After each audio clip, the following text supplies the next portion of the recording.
el grupo, que era un grupo muy variado. Yo creo que nunca había llevado un grupo de tantos países como en esta ocasión. Había gente de México, de Colombia, Carla, que es de Rumanía, aunque vive entre nosotros, de Argentina y de otros lugares más. Y fue también un grupo que no solamente era de varios países, sino que vinieron en vuelos diferentes, a horas diferentes. Claro, unos venían de un país, otros venían de otros.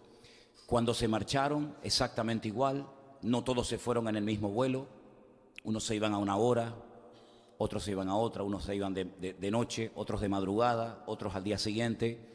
Y organizar todo esto, pues no se pueden ustedes imaginar cuánto hay que llamar y moverse y de un lugar a otro. Pero bueno, gracias al Señor, creo que todos han llegado a sus respectivos países, aunque no me han llamado, pero supongo que los de México llegaron a México, los de Colombia a Colombia y no se equivocaron de avión ni de país. Así que bueno, gracias al Señor todo fue muy bien. Traigo muchos saludos del hermano Adolfo y de Paula, su esposa, que ustedes pudieron verlo en un saludo que mandó en el retiro que tuvimos en el Puerto de la Cruz hace poquito tiempo, y tienen muchísimas ganas de venir. Ellos me decían casi con lágrimas en sus ojos, qué ganas tenemos de conocer nuestra iglesia. Dice Adolfo, el día que llegue voy a saludar ya se sabe el nombre de muchos hermanos de la iglesia, y voy a saludar a unos y voy a saludar a otros, dice, porque tengo muchas ganas de conocer a mis hermanos, de conocer a mi iglesia. Ellos están bien, gracias al Señor, y quiero pedirle a la iglesia a partir de hoy que oren porque ellos tienen el deseo de venir este mes, el mes que viene en diciembre. Entonces, que el Señor supla, que el Señor haga milagros para que puedan venir ellos junto con sus dos hijas y con el niño.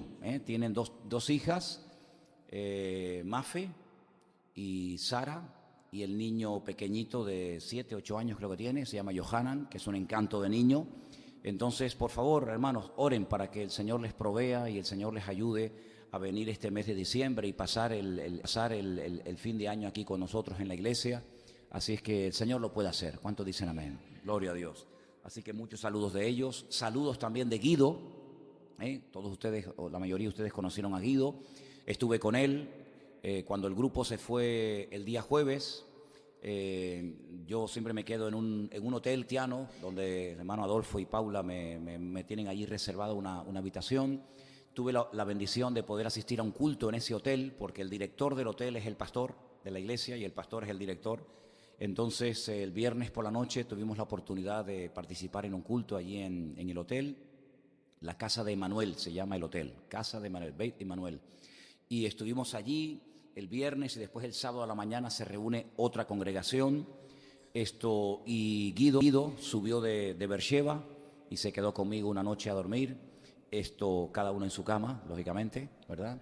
Y manda muchos saludos para todos ustedes, especialmente para los jóvenes, que fue con los que más tiempo pasó, y tiene muchas ganas de volver y dice que hará todo lo posible por poder asistir al próximo año al campamento de jóvenes. Por lo menos es lo que me dijo. Se fue con un buen recuerdo de todos ustedes. Y bueno, hermanos, desde el primer día que llegamos, gracias al Señor, todo fue bien. El Señor nos ayudó en todos los detalles, que son muchísimos. Ya les digo que unos llegaban a las 2 de la mañana, otros a las 4 de la tarde. Y bueno, el Señor nos ha dado la oportunidad otra vez de ir a ese país. Todavía hay paz, todavía se puede caminar tranquilo por las calles, todavía se puede visitar ese país. Hay una especie de calma tensa. Ya hace unos cuantos años que no hay una guerra. Ustedes dirán, bueno, pero es que en Israel o se está en guerra o se están preparando para una guerra. Es así, ¿no? Entonces, hace años que no hay una guerra fuerte, aunque ahora hay un motivo muy grande de oración, porque la guerra en Siria, donde ha habido miles y miles y miles de muertos, y que ha durado muchos años, está ya prácticamente a punto, vamos a decir, de acabarse, aunque ahora el país está totalmente destruido, ciudades enteras destruidas, todos contra todos, no hay infraestructuras, es un auténtico desastre. Y entonces ahora viene, digamos, el reestructurar y ahora viene el rehacer todo lo que el hombre en estos últimos años ha estado rompiendo. Pero Rusia y también Irán estuvieron apoyando al presidente que sigue ahí en el cargo, y entonces se ha quedado muchísimo armamento, ¿sabes? Se han quedado bases militares con cientos de miles de misiles, y entonces hay una preocupación porque Irán ha dicho abiertamente, sin esconderse, sin ocultarse, que el objetivo que ellos tienen es atacar a Israel, pero esta vez ellos dicen, por lo menos es lo que ellos dicen, que no va a ser una guerra como otras que ha habido, que ha durado unas semanas, unos días o lo que sea, sino que esta va a ser ya la definitiva, y que el objetivo es no solamente atacar a Israel y dejarlo herido, tocado, sino arrasarlo y borrarlo para siempre de la faz de la tierra. Bueno, este espíritu, este deseo de destruir al pueblo de Israel no es nada nuevo. Ya muchos lo han intentado a lo largo de la historia, y dicho sea de paso, todos los que han intentado destruir al pueblo de Israel, al final terminaron siendo destruidos ellos. Ya Nabucodonosor lo intentó, ¿y qué quedó de su imperio? Nada. Y los medos persas también lo intentaron, ¿y qué quedó de ellos? Nada. Y de los griegos, y de los romanos, y de tantas y tantas naciones que han intentado pues destruir al pueblo de Israel. Y bueno, la realidad y la historia demuestra que al final los que fueron destruidos fueron ellos, y el pueblo de Israel pues sigue ahí, ¿no? Pero todavía abrigan los enemigos de Israel la esperanza de que en la próxima van a poder cumplir sus objetivos. Entonces hay una especie como de calma tensa. De hecho, tengo que decirles que cuando yo llegué el día jueves, esa noche, esa madrugada, después de mucho tiempo, me dijo Adolfo, dice, no le digas nada al grupo para que no se ponga nervioso.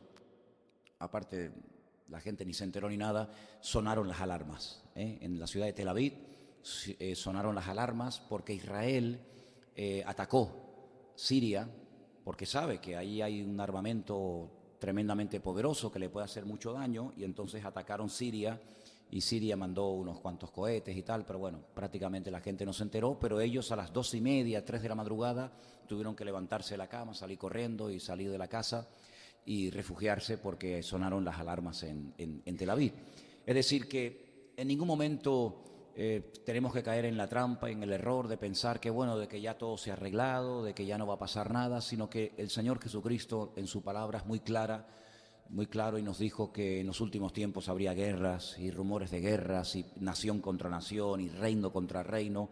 Es decir, que esto es simplemente el anticipo de lo que nosotros sabemos que tarde o temprano se va a cumplir. Y la gran batalla, la gran y tremenda batalla de Armagedón, donde Gog, Magog y todas estas naciones que todos conocemos, aún no se ha llevado a cabo. Y en algún momento, ¿verdad? En algún momento tendría que cumplirse. Así que sigamos orando por nuestros hermanos, sigamos orando por las iglesias, por nuestros hermanos en Cristo allí, para que el Señor los proteja, para que el Señor les ayude y que, como dice la Biblia, que haya paz en Jerusalén. Amén, hermanos. Y una de las cosas que quisiera compartir con ustedes, Guido está en una escuela bíblica en la ciudad de Natania, y yo ya conocía de esta escuela bíblica. Es una escuela bíblica que los cursos los ofrece en ruso, en inglés y en hebreo. Y yo ya había oído algo de esto, pero me informé bien y traje el material, y quisiera en esta tarde llevarles a un salmo. Yo le pedí a Cordy que si ella tenía posibilidad de leernos este versículo en alemán. No sé si, Cordy, ¿dónde andas? Allá. ¿Tienes el Salmo 22, por favor? El Salmo 22, el versículo concretamente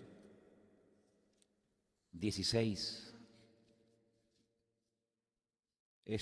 Me gustaría saber qué dice la última parte del versículo. Tú léelo en alemán y dinos al final qué dice. A ver, es el Salmo 22, versículo 16.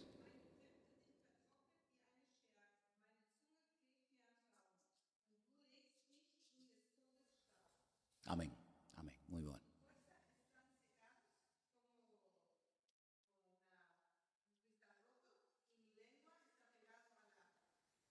No, entonces, no, tú has leído el 15. Ok, sí, yo sé que en algunas Biblias no coinciden los versículos. Lee el siguiente. Sí, eso.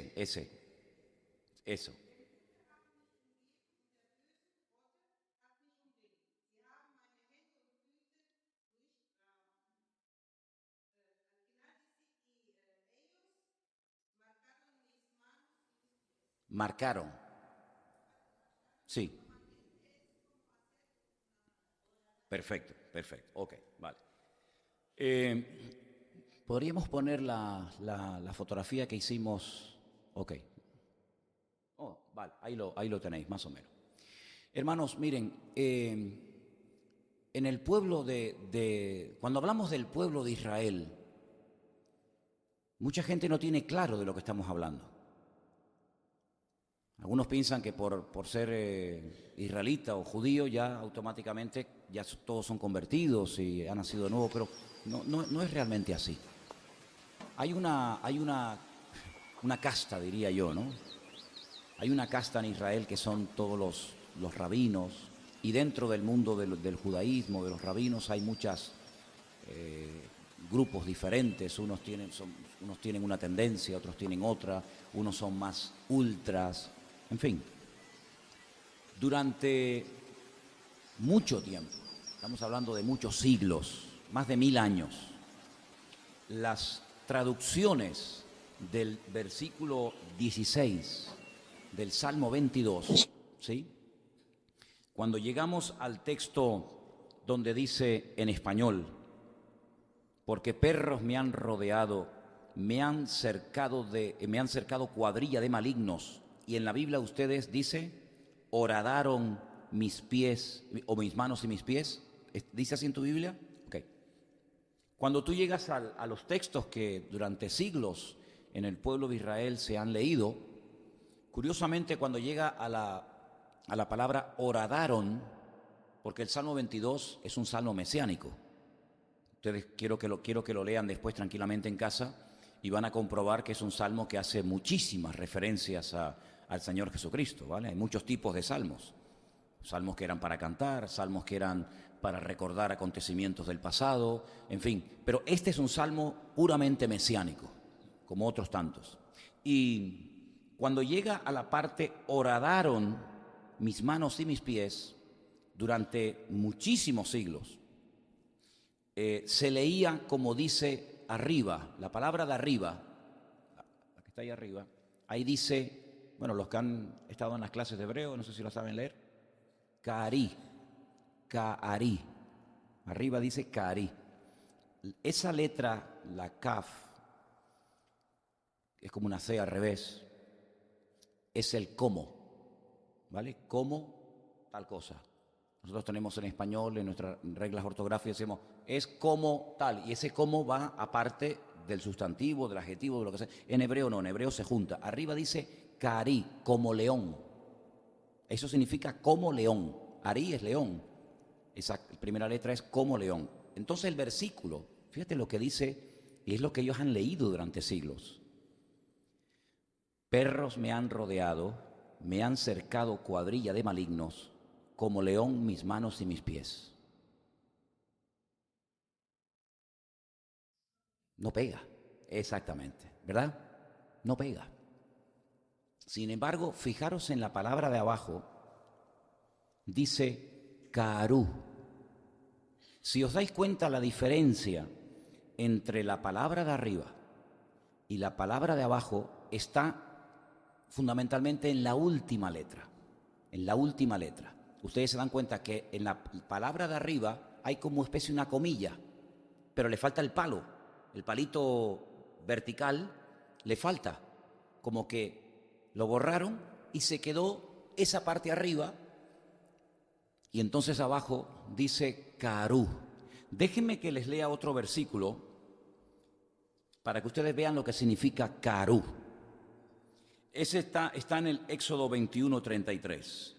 Libro de Éxodo, capítulo 21, versículo 33, dice: si alguno abriere un pozo o cavare cisterna y no la cubriere y cayere allí buey o asno. Lo que quiero destacar es que habla de abrir, de cavar un pozo, una cisterna, es decir, hacer un agujero. Eso es carú. Como decía Cordy, ¿no? Decías la palabra... Ok.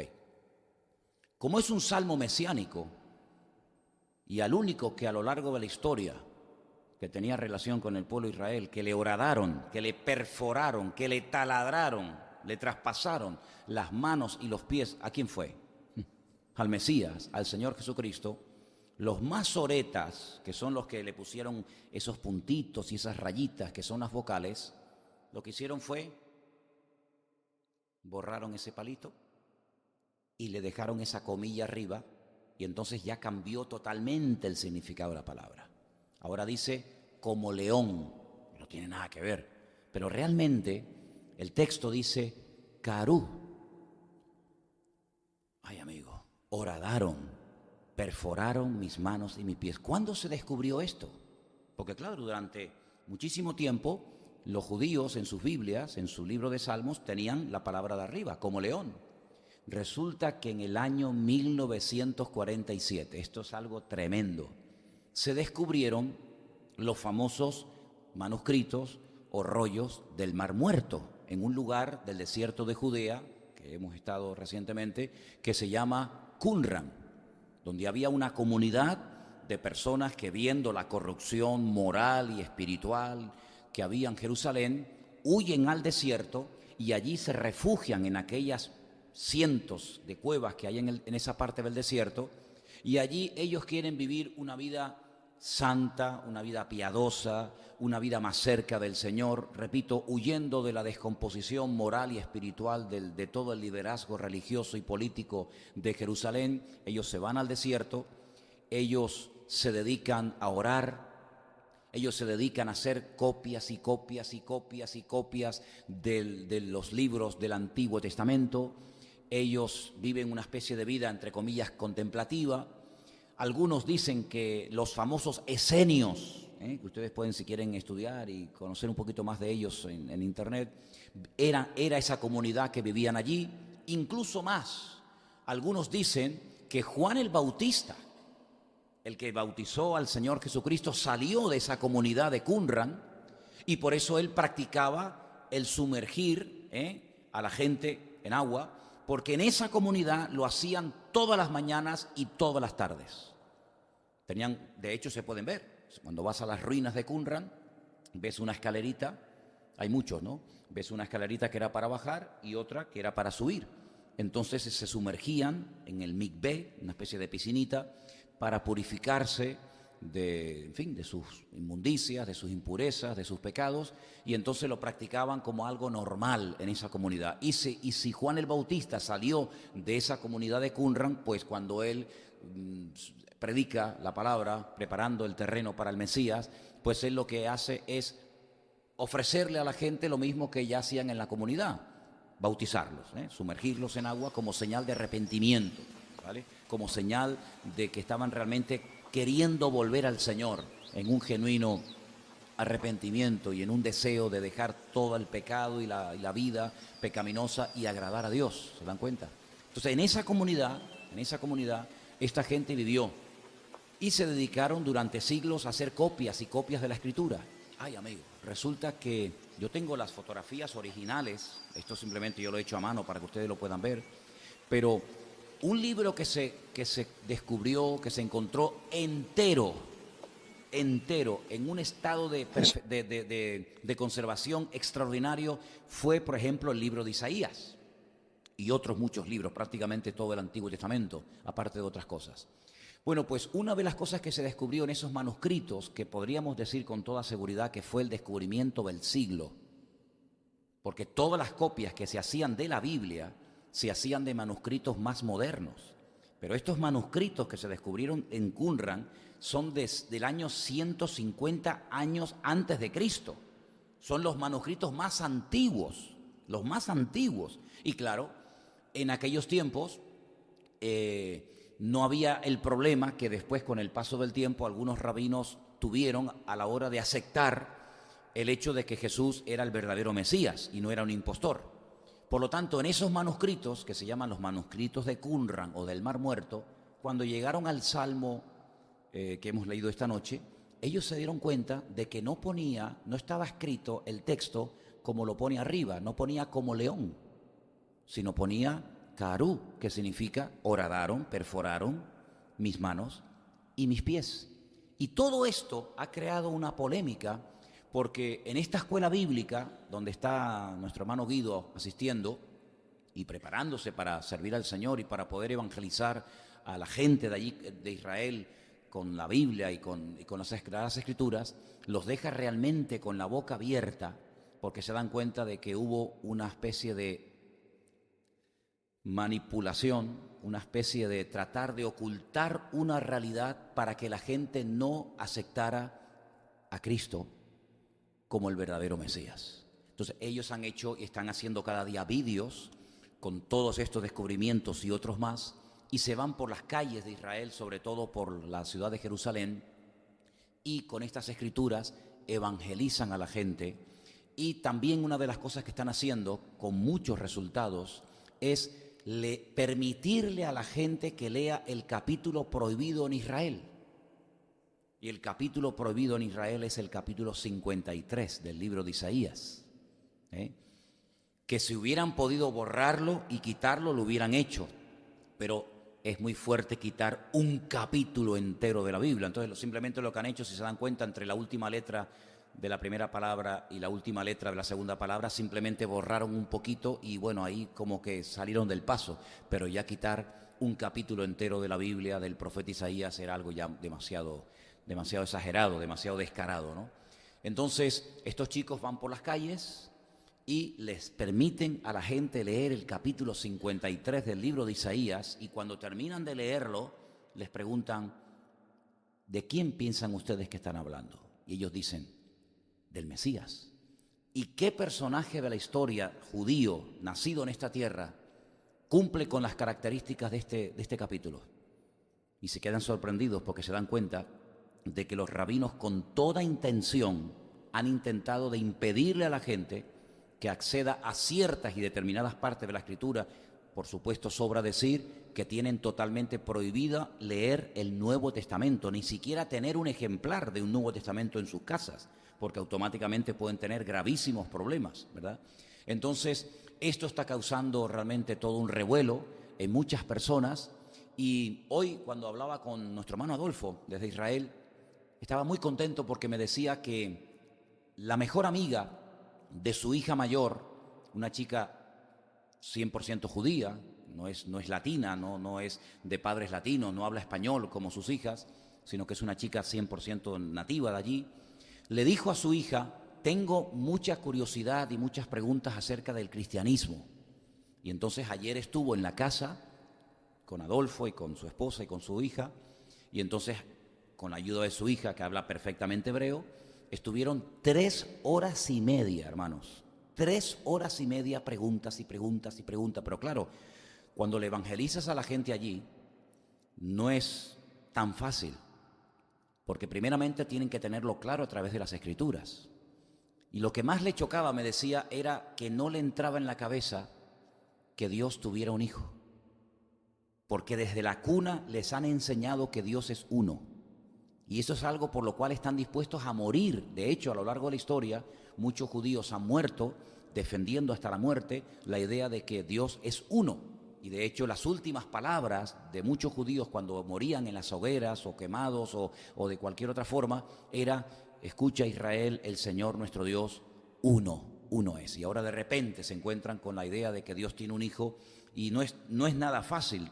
Bueno, pues la cuestión está en que quedó tan hambrienta esta chica que este fin de semana van a llamar a Guido, a Beersheba, para que suba, puesto que es una chica jovencita y tal, para que le siga evangelizando, porque tiene un hambre del Señor, porque el evangelio en Israel es novedad, queridos hermanos. Permítame decirles esto: en Israel la gente no tiene ni idea de lo que es el evangelio.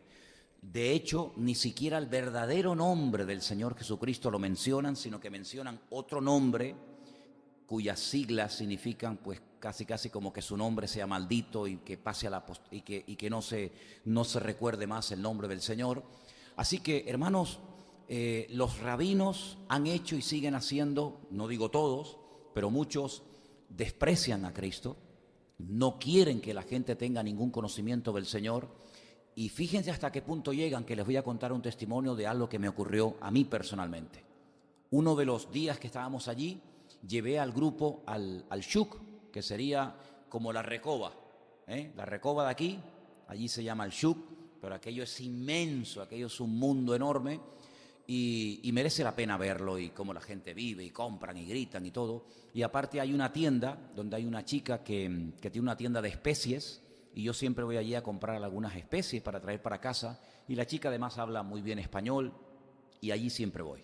Estando en la tienda comprando unas especies, algunos lo saben porque lo conté ayer como testimonio en el Puerto de la Cruz, se me acerca un chico joven, pero era una masa, era así enorme, fuerte, parecía un oso.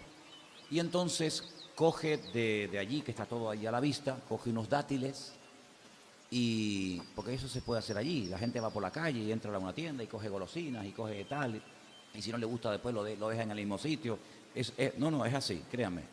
Y coge unas nueces, las mete en una bolsa, las aplasta así como dejándolas un poquito rotas y tal, abre el dátil, las mete dentro y me dice: esto me lo daba mi padre cuando yo era niño, pruébalo. Y está riquísimo, La parte de los dátiles de Israel son una delicia y encima con nueces dentro, eso increíble, una energía tremenda. Entonces, bueno, yo me iba a un sitio y él venía detrás mío y me voy a otro sitio y él no se me iba. Yo digo, a ver si este va a ser, ¿no? Pues también tuve experiencia de eso también en Tel Aviv. Experiencias, a ver, vamos a ver. Y hay un momento cuando ya estoy pagando y ya me voy a ir, que me dice: ¿tú tienes algo de parte de Dios que decirme a mí? Le dije: ¿cómo? Dice: es que yo hace 4 años. Yo le dije: ¿cuánto? Pensé que había dicho 4, no, es 4 años.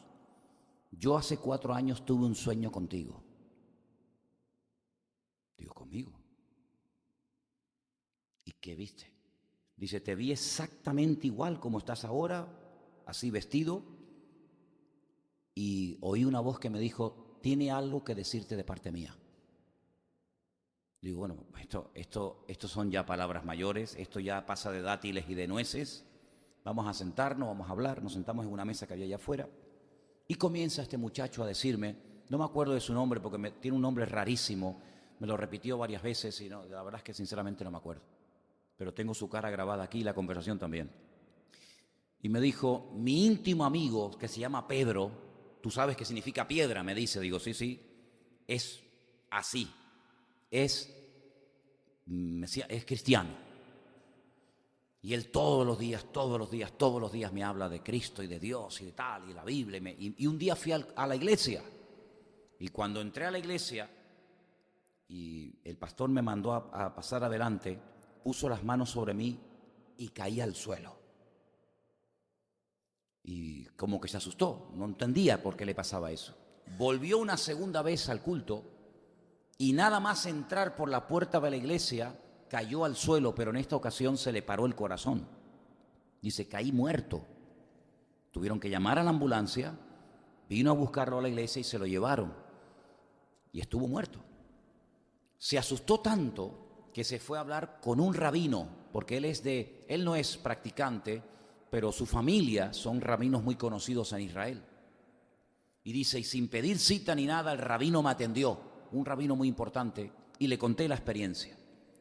Y el rabino me dijo que nunca más se me ocurriera entrar a una iglesia, que nunca más volviera a pronunciar el nombre de Yeshua, porque la próxima vez que entre a una iglesia o mencione su nombre, caeré muerto. Y estaba aterrorizado este chico, estaba muerto de miedo. Y todo el tiempo me decía: no lo menciones. Pero había momentos en la conversación como que se transformaba. Había momentos en los que era como otra persona. Y entonces me le quedé mirando la cara y le digo, mira, porque a todo esto me dijo que como él necesitaba de algo en su vida, de ayuda, y el rabino le dice que no vaya, y tiene una lucha tremenda, dice que un día a gritos, hermano, dice, yo puse las manos así, y clamando con toda mi alma le dije a Dios, Dios mío, háblame, tengo mi alma rota, estoy destrozado, se metió en drogas, se metió en todo tipo de vicios habidos y por haber, y le clamó al Señor, Dios mío, háblame, mándame a alguien, dime, ¿qué tengo que hacer con mi vida? Y entonces yo le dije, pues yo soy la respuesta a tu oración. Y se quedó así. Y me dice, ¿seguro? Digo, totalmente seguro. Tú clamaste a Dios y el Señor me ha traído a mí de miles de kilómetros de donde yo vivo y me ha traído aquí para decirte a ti, y le di mi testimonio, hablé con él. Bueno, estuvimos más de 1 hora y pico allí sentados en aquella mesa, allí hablando. Y yo no sé lo que va a pasar con este chico. Yo oré por él. Hay un momento en el que lo tuve que reprender, tomar autoridad en el nombre de Jesús, atarlo, porque le dije, lo que tienes ahora mismo, porque comenzó a decirme una serie de cosas, y era el diablo hablando a través de su boca, ¿sabes? Y le digo, lo que tú tienes son demonios. No tenía ni idea de lo que era eso, porque del mundo espiritual, de Torah sabrá mucho, pero del mundo espiritual no tienen ni papa. Y le digo, ahora en el nombre de Jesús toma autoridad sobre esos demonios y te digo que te calles. Y se quedó el tipo que ni se movía, la mandíbula como que se le salía para afuera, una cosa tremenda. Fue una lucha, yo decía, como se manifieste aquí en plena calle, puede pasar cualquier cosa, porque la gente no entiende. Les cuento esto para que vean el poder tan grande que tiene el nombre de Cristo, pero para que vean ustedes lo difícil que los rabinos le ponen a la gente en Israel, que vayan a congregaciones, que lean el Nuevo Testamento, y eso que Jesús era de ellos, era judío, el Nuevo Testamento está prácticamente en un contexto totalmente judío, israelita, pero yo quiero que oremos porque se están rompiendo muchas barreras, muchísimas barreras. Hay un barrio entero que se llama el barrio de Mea Shearim, donde viven miles de judíos ortodoxos, los hasídicos, los más ultra de todos, y este año, y ya desde hace algún tiempo, pero ya este año ya es el definitivo, todos los jóvenes tienen que ir al servicio militar. Los jóvenes, los chicos, 3 años, y las mujeres, 2 años y 8 meses, algo así. Dicen que entre el 40 y el 60% de los jóvenes que están en esa vida, de verdad que es una atadura terrible, nunca más vuelven otra vez a esa vida religiosa. Y entonces empiezan una búsqueda, y muchos se dedican a viajar por el mundo, porque hay un vacío tan grande que la religión, ninguna religión puede llenar, sino solamente el Señor. Entonces es un momento tremendo el que se está viviendo ahora mismo en Israel, porque hay un deseo de conocer, hay un deseo de aprender, hay un deseo de decir, bueno, pero ¿quién era esta gente? ¿Quién eran los cristianos? ¿Quién era Jesucristo? Porque todo lo que les han dicho y enseñado es totalmente al revés de lo que dice la palabra del Señor. Entonces, hermanos, la gente se te acerca, te pregunta, quieren saber lo que tú crees, quieren saber quién era realmente Jesucristo, quieren saber por qué vino, cómo murió, por qué no murió, por qué esto, por qué aquello. Entonces yo quiero que ustedes tengan siempre en sus oraciones presentes a los hermanos que están allí trabajando y sirviendo al Señor. El deseo y el sueño, por ejemplo, de Guido es prepararse, aprender bien las Escrituras, dominar bien los textos de la Biblia, conocer bien la jerga de la Biblia, porque el hebreo que se habla en la calle no tiene nada que ver con el hebreo de la Biblia. Y entonces dice, yo, hombre, me defiendo en el hebreo, pero el hebreo de la Biblia es otro mundo, y ese es el que él quiere aprender y prepararse para poder salir y evangelizar a ese lugar que, aunque uno diga, bueno, es Israel, está por evangelizar. Hay mucha ignorancia, hay mucho desconocimiento, pero hay un factor muy bueno, y es la curiosidad. Factor que en Europa no hay. No hay una curiosidad por el evangelio. La gente no se preocupa, una indiferencia. Le cuenta tu testimonio y, bueno, si a ti te va bien. No hay ese deseo de decir, bueno, ¿y cómo fue? ¿Y cómo no fue? ¿Y dónde estás? ¿Y dónde vas? En Israel sí lo hay, sí lo hay. Entonces, que el Señor ponga su mano y le dé sabiduría a todos los que viven allí Y que cada vez que el Señor nos dé la oportunidad de poder viajar, que el Señor nos ponga, porque yo cuando salgo por las calles le digo, Señor, úsame, Señor, que se me acerque la gente, que me pregunte, y te puedo asegurar que no ha habido ni un solo viaje donde la gente no se me acerca a preguntarme cosas del Señor, se han abierto puertas. Te lo digo sinceramente, para mí me resulta hoy por hoy más fácil evangelizar allí que muchas veces aquí, donde ni te escuchan, ni tienen interés, e encima hasta una indiferencia total y absoluta. En Israel no hay indiferencia, hay ignorancia, que es diferente, pero hay una curiosidad sana por conocer cosas del Señor, y que el Señor levante y mande personas realmente preparadas y con carga, porque evangelizar allí tienes que conocer bien las Escrituras. Y lamentablemente una de las cosas que yo hablaba con nuestro hermano Adolfo, y decíamos lo siguiente: mira, la mayoría de los creyentes hoy por hoy no han leído nunca la Biblia completa, me refiero. Y esa es la pura realidad. Yo no sé, pregúntate a ti mismo si tú este año te leíste la Biblia. Algunos dirán, sí, yo me la leí. Bueno, yo me alegro, gloria a Dios. Pero la inmensa mayoría, yo he conocido muy pocos cristianos, créanme, hermano, y sé lo que digo. Yo he conocido muy pocos cristianos que después de años, se han leído la Biblia completa. No salen siempre de, los salmos, el Evangelio de Juan, el de Mateo, las cartas un poquito por aquí y por allá, pero leerse la Biblia, muchos cristianos nunca se la han leído. Ahora, tú imagínate ir a Israel, donde no puedes prácticamente utilizar el Nuevo Testamento, sino que con el mismo Antiguo Testamento le puedes demostrar a los que están buscando la verdad que Cristo era el verdadero Mesías. Si no conoces la Escritura, ¿de qué le vas a hablar? Entonces, se respetan las Escrituras, ¿sabes? Eso es una gran ventaja. El saber que una persona que está delante tuyo, que te hace preguntas, si tú se lo demuestras con la Biblia, no tiene ningún problema en decir, amén, lo creo y lo acepto. ¿Por qué? Porque lo dicen las Sagradas Escrituras. Y entonces vemos en la palabra de Dios la importancia de los creyentes en los últimos tiempos de conocer la palabra. ¿Qué le decía el Señor Jesucristo, por ejemplo, a los que iban de religiosos? Erráis las Escrituras y el poder de Dios. Porque le daban más importancia a la tradición. Y fíjate, hermano, escuchen esto. Si hace 2000 años, el Señor Jesucristo le dijo a los fariseos, que siguen existiendo y viviendo todavía allí, ustedes por vuestras tradiciones han anulado las Escrituras. Imagínense, 2000 años después, hoy en día hay más leyendas y más tradiciones y más libros que anulan la palabra de Dios que hace 2000 años. Si hace 2000 años era muy difícil evangelizar a un rabino debido a la cantidad de tradiciones y de costumbres que tenían, imagínense 2000 años más tarde, cuando tienen enciclopedias, como ustedes saben perfectamente, de cantidades de libros, llamado el famoso Talmud, donde cada vez que están buscando una respuesta, recurren al libro, recurren al Talmud, que no tiene nada que ver muchas veces con la palabra de Dios, ¿verdad? Otra de las cosas que muchas veces repiten como loros, es que el nuevo pacto, el pacto que hizo el Señor Jesucristo, fue una cosa como muy oculta, no fue una cosa abierta, porque ellos dicen, fíjense, claro, a base de repetir un concepto y de repetir una idea, como que se hace callo en la gente. Ellos dicen que cuando el Señor entregó la Torá, cuando el Señor entregó la ley, había millones de personas que estaban allí como testigos, y lo es rotundamente falso.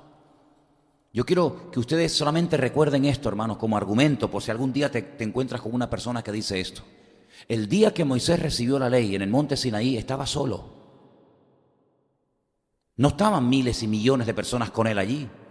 De hecho, el pueblo, mientras él estaba en la comunión con el Señor, se estaba desmadrando con el famoso becerro de oro a las faldas del monte Sinaí. Y allí estaba Aarón. Y dice que construyeron un becerro de oro. Y decían, bueno, este Moisés no sabemos lo que ha pasado con él. ¿Se acuerdan? No sabemos dónde se ha metido este hombre. Llevamos ya más de un mes y pico esperándolo y por aquí no aparece. Construyamos un becerro. E incluso llegaron a pensar y hablar de volver a Egipto. Así que el hecho de que digan, el argumento que dicen que cuando el Señor dio la ley había allí millones de personas, es rotundamente falso. Solamente estaba Moisés.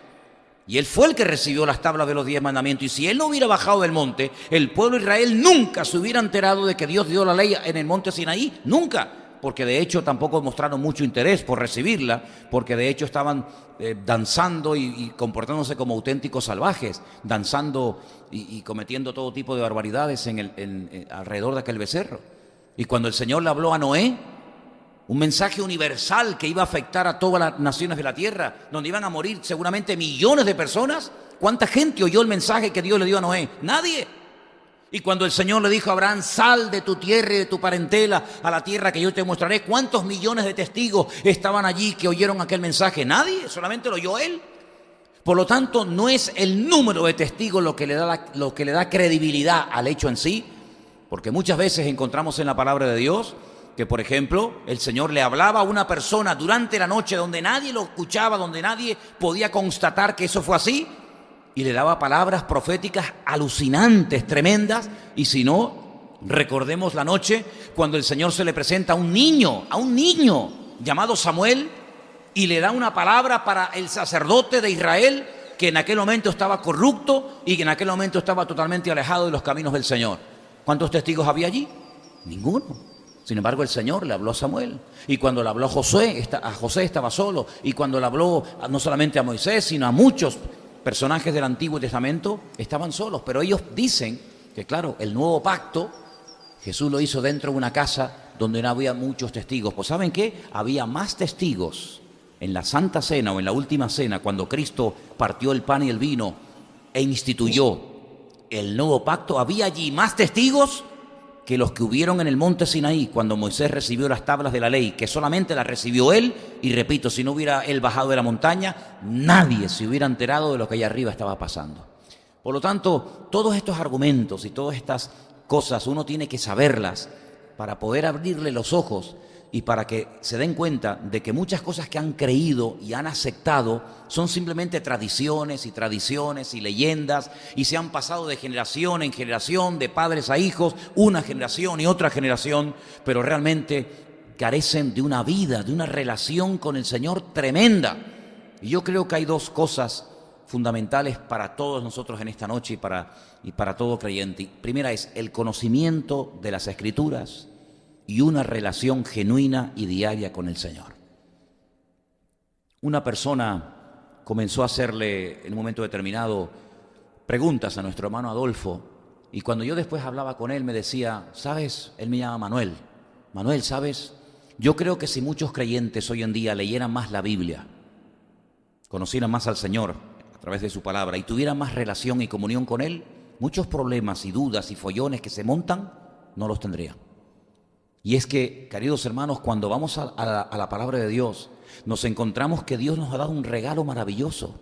Y es todo lo que Dios habló, todo lo que Dios dijo. ¿Cuántas veces yo he dicho desde este mismo púlpito? Les recuerdo, si nosotros hubiéramos vivido hace 2000 años, haz este esfuerzo, por favor. Dígame una ciudad de las que menciona la Biblia, del Nuevo Testamento. Una de las que menciona la Biblia, por favor. Venga, la primera que se te venga a la cabeza. Pero bueno, a lo mejor hice mal la pregunta. De las ciudades que Pablo o Pedro o tal les escribe una carta, venga. Éfeso, vale, ya tenemos una. Imagínate que tú, en vez de ser miembro de la Iglesia Vida Nueva de Santa Cruz de Tenerife, fueras miembro de la Iglesia Vida Nueva de la ciudad de Éfeso. ¿Estamos de acuerdo? No había, pero bueno, vamos a poner un ejemplo, ¿no? Bien. Y de repente recibes una carta. La iglesia recibe una carta. Ahora, cuando yo te mando un mensaje de WhatsApp o lo que sea, ¿tú lees una parte o lees todo lo que tú recibes? Todo. Esa costumbre no la tenemos nosotros con la Biblia. Es decir, tú le mandas un WhatsApp a un hermano, a un amigo, a quien sea, y tú lees todo. Todo. Hola, ¿qué tal? ¿Cómo estás? No sé qué, y no sé cuándo. Y lo lees todo. ¿Por qué la Biblia no la leemos toda? Imagínate. Reciben una carta. Hermanos, hemos recibido una carta del pastor de la iglesia, que ahora mismo no está con nosotros, pero hemos recibido una carta. La carta a los Efesios. Ustedes la han leído, tiene solamente 6 capítulos, es muy bonita, pero tiene solamente 6 capítulos. Si tú fueras miembro de la iglesia de Éfeso, solamente tendríamos en el archivador o en un cajón, donde sea, en la iglesia, la carta de Pablo a nosotros, a la iglesia de Éfeso. Claro, tendríamos todo el Antiguo Testamento, pero no así, sino tendríamos que ir a una sinagoga y... Si vivieras en Corinto, ¿tendrías la carta de los Efesios en el archivador de la iglesia? No, tendrías 1 de Corintios y 2 de Corintios. Y si fueras miembro de la iglesia de Tesalónica, ¿tendrías las cartas que Pablo te mandó a ti? Es decir, que hasta muchos siglos después, hasta que se terminó de escribir todo el Nuevo Testamento, miles, millones de hermanos nuestros no tuvieron nunca todo el Nuevo Testamento en la mano. Los efesios tuvieron su carta, los tesalonicenses tuvieron la suya, los colosenses tuvieron la suya, Filemón tenía la suya, Timoteo tenía la suya, Tito tenía la suya, pero nosotros las tenemos todos, todas. Entonces sabemos cuando surge un problema de la índole que sea, la respuesta no la tengo en Corintios. Pero mira, en Tesalonicenses hay un versículo buenísimo para solucionar este problema en la iglesia. Y allí vamos. Y cuando surge cualquier otra necesidad o pregunta o duda o lo que sea, ¿dónde podemos ir? Hoy hay un versículo en Romanos tremendo. Porque tenemos todo el consejo de Dios, no hay excusa. Tenemos absolutamente todo. Claro, cuando Pablo le escribía a la iglesia de Corinto, ¿qué es lo que intentaba Pablo con la carta? Solucionar los problemas de la iglesia local de Corinto. Y cuando Pablo le escribía a los hermanos de Colosas, ¿qué problema solucionaba? Pues los problemas que había en la iglesia local de Colosas. Pero los problemas de esta iglesia eran diferentes a los de aquella. Y las necesidades de esta congregación eran diferentes a las necesidades de la otra congregación. Pero es que 2000 años después, donde ya no recibimos cartas de nadie, pues lo que tenemos que hacer es tener todas en la mano, que las tenemos aquí, en este libro, en la Biblia, amén. Y cualquier circunstancia que surja, tenemos la respuesta. Porque alguien podría decir, pero bueno, los problemas que ocurrían en los tiempos de la Biblia, por ejemplo, en la iglesia de Corinto, después de 2000 años, ya hoy en día no se dan. O los problemas que surgían en la iglesia de los filipenses, ya hoy en día no ocurren esas cosas. No, señor. Porque cuando Pablo le decía, por ejemplo, a aquellas dos hermanas, ¿se acuerdan? Con aquellos nombres tan raros, tan feos, ruego a Evodia y a Síntique que sean de un mismo sentir. Hoy en día no tenemos en la iglesia hermanas que se llamen Evodia y Síntique, pero podemos tener a hermanas con otro nombre que en un momento determinado habrá que decirle, hermanas, únanse, perdónense, ámense, reconcíliense, ¿sí o no? ¿Y no hay problemas de inmoralidad hoy en día en las iglesias? Y no hay problemas de divisiones, y no hay problemas de celos, y no hay problemas de abusos de autoridad, y no hay problemas de falsos dones o de falsas profecías o falsos maestros. Claro, entonces, hermanos, gloria al Señor, tenemos un privilegio tremendo que durante muchas generaciones nuestros hermanos no tuvieron, y es tener todo el Nuevo Testamento completo, todo el Antiguo Testamento completo, y con 66 libros, que es lo que tiene la Biblia, unos más grandes, unos más cortos. Con 66 libros tienes todas las respuestas que tú necesitas para lo económico, para lo familiar, para cualquier área y dificultad de tu vida. Todo. No puedes decir, me falta algo. No nos falta nada. Tenemos todo el consejo de Dios. Y además tenemos algo tremendamente poderoso, que todos los del Antiguo Testamento nunca tuvieron. Y a pesar de que no lo tuvieron, vivieron en victoria. ¿Cuánto más nosotros? Y es del poder del nombre, sobre todo nombre de Cristo Jesús, el Señor Jesucristo nuestro Dios. ¿Cuántos dicen amén? Luego, esta generación, bueno, ya hace unas cuantas, hasta la nuestra, no tiene excusas. No tiene excusas. Porque todas las respuestas y todas las preocupaciones y todas las limitaciones que en las que te puedas enfrentar a lo largo de tu vida, todas y cada una de ellas tienen respuesta en la palabra de Dios. Por eso, qué razón y qué consejo tan sabio le dio Pablo a Timoteo, su hijo en la fe, cuando le dijo, toda la escritura es inspirada por Dios y es útil. Pero claro, cuando le dice Pablo eso a Timoteo,